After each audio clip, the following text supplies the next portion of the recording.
Hello everyone, I am currently on a trail that's about 20 minutes west of downtown Austin, and right now what I'm walking on is the Glen Rose Formation. So the Glen Rose Formation is probably one of my favorite geologic formations here in Texas, and the main reason is just because it is known for having a ton of fossils. And this is actually where I found my first fossil. So whenever I was a kid, my dad used to go hunting a lot in the Texas Hill Country, and at that hunting area, which was within the Glen Rose, there were a ton of fossils as well, and I would go walking around the property looking for fossils. So a little bit about the Glen Rose. It is all throughout the Texas Hill Country. It's pretty much west of the Balcones Escarpment, and it goes all the way up north, kind of south of Fort Worth. There's a town called Glen Rose, Texas, and that is the namesake for the Glen Rose Formation, because if you've ever been to Dinosaur Valley State Park, that's where they found dinosaur footprints in the Glen Rose Formation, and that's why they named it the Glen Rose.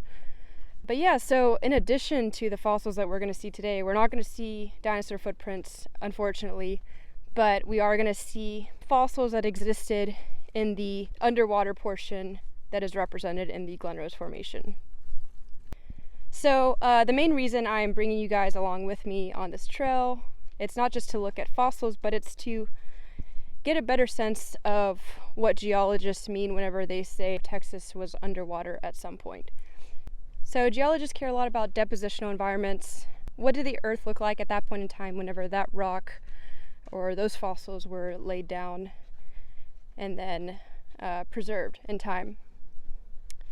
So as we're going down here, and as I take you to the fossiliferous zone of the Glen Rose in this part, I'm going to talk a lot about what the area looked like, because I think the people of Central Texas should know more about where these fossils came from and what the land looked like whenever, or the sea looked like whenever they were alive and well. So yeah, on that note, all these fossils in the Glen Rose, well, the Glen Rose took place here in Texas around 115 to 110 years ago.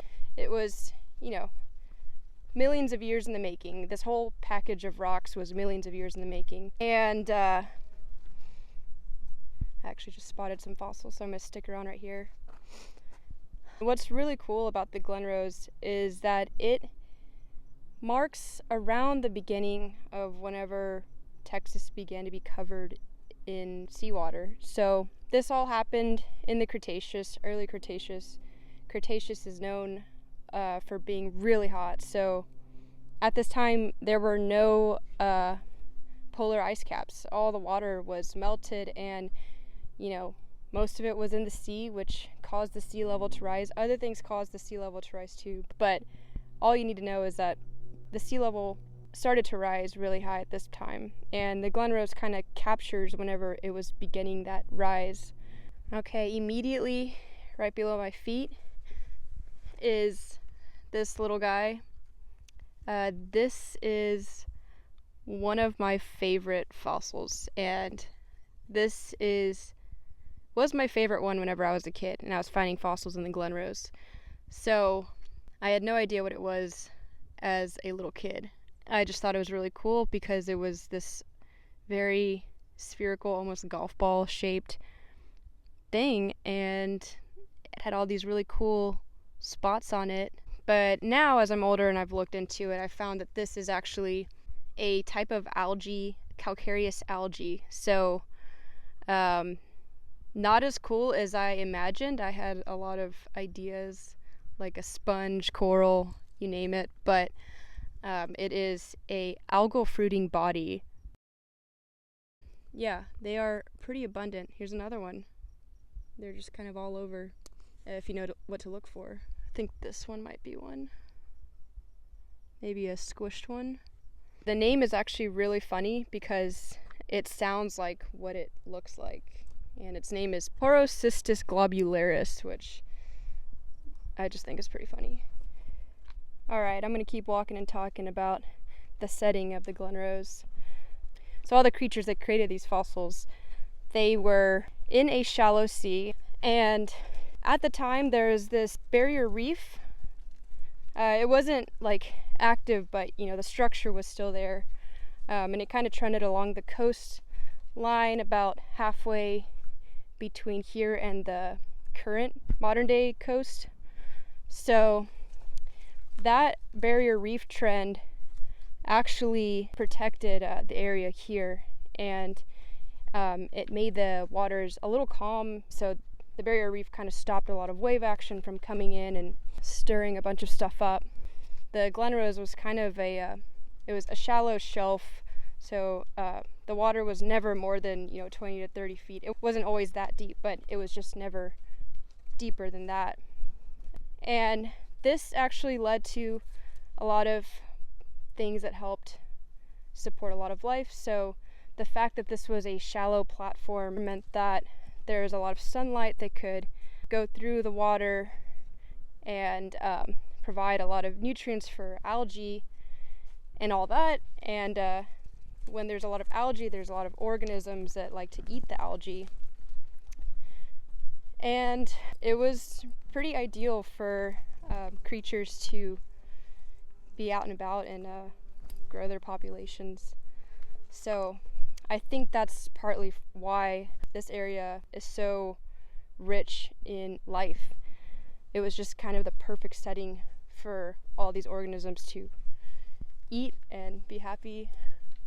So the fossils in the Glen Rose are all going to be in this muddy stuff right here. This muddy, silty, sometimes sandy stuff. Oh yeah, so this yellow stuff, this is like classic Glen Rose. So if you see this in the Texas Hill Country, there's a big chance that you'll be looking at the Glen Rose Formation. Just found this gastropod, which was around here somewhere. Yeah, so this was an underwater sea snail, likely ate algae. Just pulled this out. It's another gastropod.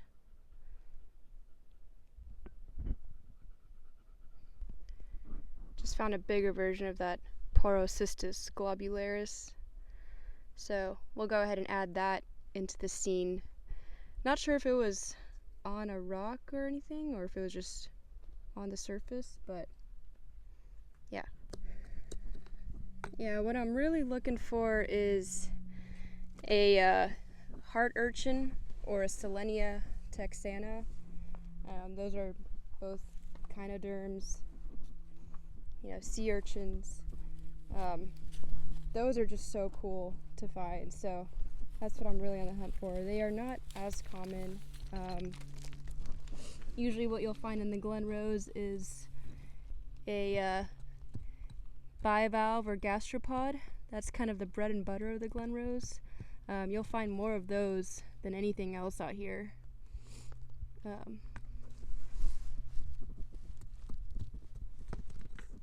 Yep, just as I was talking about that, here's a little clamshell. Not that great looking, but keep looking.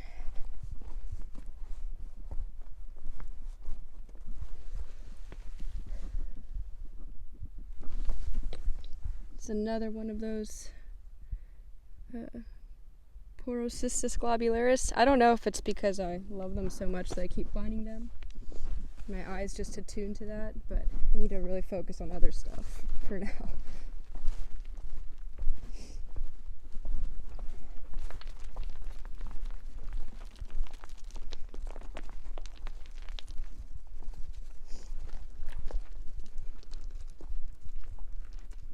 So yeah, as we're going down this section of rock, we're actually getting deeper and deeper stuff. But I don't want to look in the hard stuff like this. There's not going to be as many fossils in there. Those kind of represent a different environment, more like intertidal, tidal flats. So I'm mainly interested in the stuff that is deposited underwater. And one thing about the Glen Rose is that it wasn't just one scene, it alternated between different scenes. But I will talk about that in a different video. You know, especially with the dinosaur footprints. You know, clearly those were not underwater. Those were on land. Okay, so I've got my Texas Fossils Handbook, and currently looking at Cretaceous gastropods right here, because right here we got a little gastropod. So is a sea snail, and whenever I found these as a kid, I actually call them cow patties, because where my dad was hunting, it was also a ranching property, so there's a ton of cow patties, and this reminded me of it. Yeah, but this one is a Cretaceous gastropod. Just from what I've seen, it's likely tylostoma right there. A crazy thing about these gastropods from the Cretaceous is that you're only seeing the inside portion. So their shells were made out of a mineral called aragonite, and aragonite is not a very stable mineral, so it got replaced with calcite. So the inside part got preserved, but the outside part got dissolved away. But still pretty cool. You're seeing the entire internal structure of this snail, which is pretty big. Probably a good snack for a critter. But yeah, just gonna leave that right there and keep looking.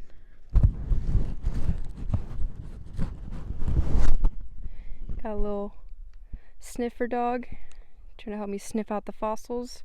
She's doing a terrible job. I have not had much luck today. Alright, right here we've got a pelecypod.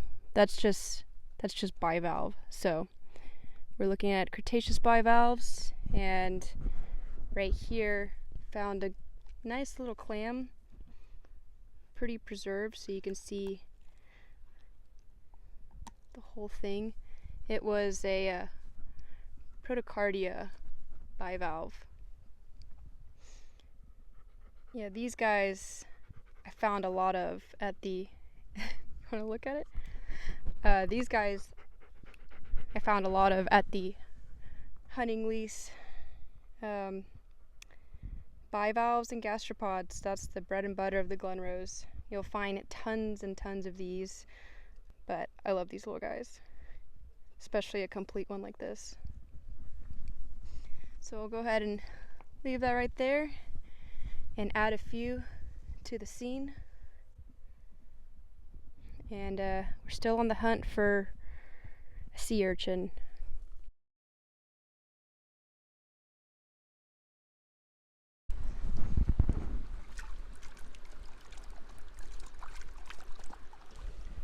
Alright, a little better. So after cleaning it up a little bit, you can see that this one looks extremely similar to lunatia, this one right here. This is a pretty nicely sized one, so it's a pretty good find. Go ahead and add this to the scene. I like that it's so big. It'll stand out, hopefully. Leave it there. Hopefully some kid finds it and gets wowed, blown away just like I did.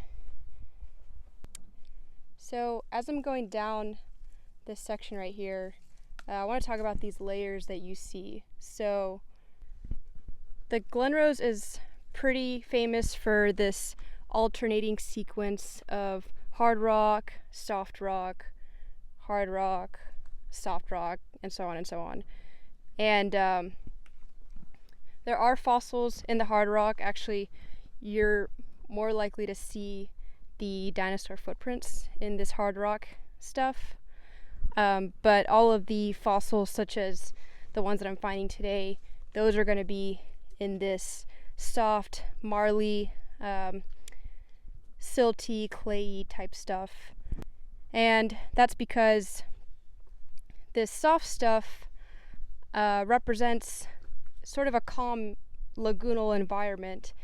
In order for fine sediment such as mud-sized particles, clay-sized particles to settle, the water can't be choppy and it can't be circulating a lot. It has to be pretty calm, and it has to allow those particles to settle. And like I mentioned before, algae loves this type of environment, and that's kind of what I think fueled this sudden burst of life that happened here in the Glen Rose. But yeah, if you are looking for fossils, I wouldn't look in the hard stuff. Make sure you're looking in the clay, soft stuff like this. While I'm here, this is a good example of the stair-steppy topography that geologists like to use to talk about the Glen Rose.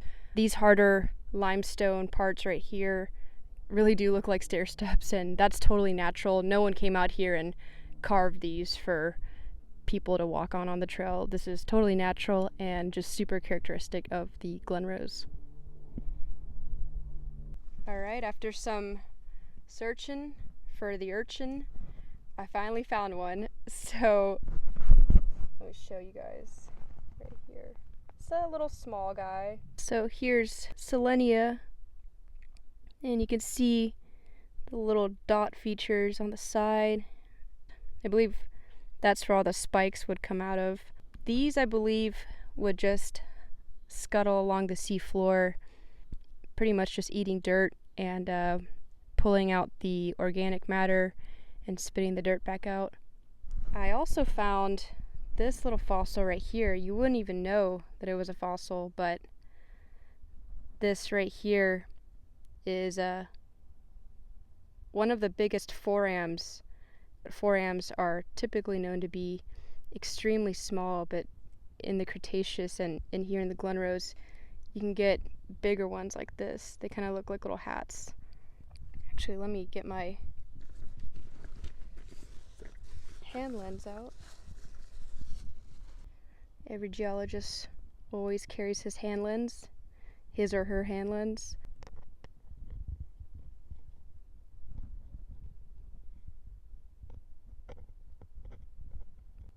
Yeah, so it's got some texture on it.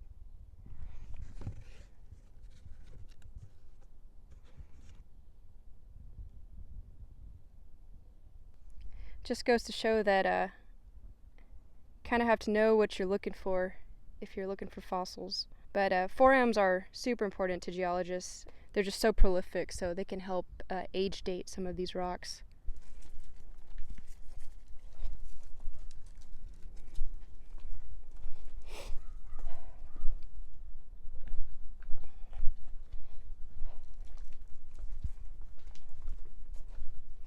Overall, pretty successful fossil hunt. There are these fossils and more. There are new fossils constantly being discovered, and there's recently a study that came out that revealed a new plant that was growing out here underwater.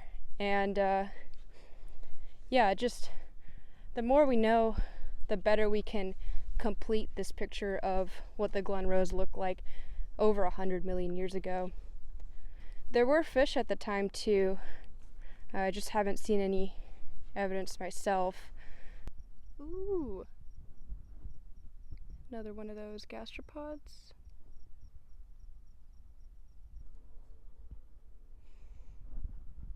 Hard to tell what that is, but those are shells of something all crushed up. It's time to head out now. The sun is setting and we won't be able to see any more fossils at that point. But yeah, the Glen Rose is just teeming with life. Stay tuned, because in the next video I'm going to go over the other side of the Glen Rose. The Glen Rose represents 3 different, depositional environments. It's the lagoonal underwater portion, then the intertidal, where all the tides are, and then the supertidal, which is all the mudflats above the tides. And we're going to focus on that portion next, so stay tuned. One last final note. If real estate developers could see Austin 100 million years ago, 110 to 115 million years ago, they would lose their minds. Just the most beautiful lagoon, lots of life, crystal clear waters as well, because we're finding organisms like Salenia. Those creatures actually prefer clear waters, so yeah, just the presence of certain organisms means that the waters were clear. And thanks for being curious about fossils in the Glen Rose Formation. Yeah, I appreciate that you are taking the time to find out more about the fossils in your area, what the area looked like millions of years ago. And yeah, thanks for watching. Bye.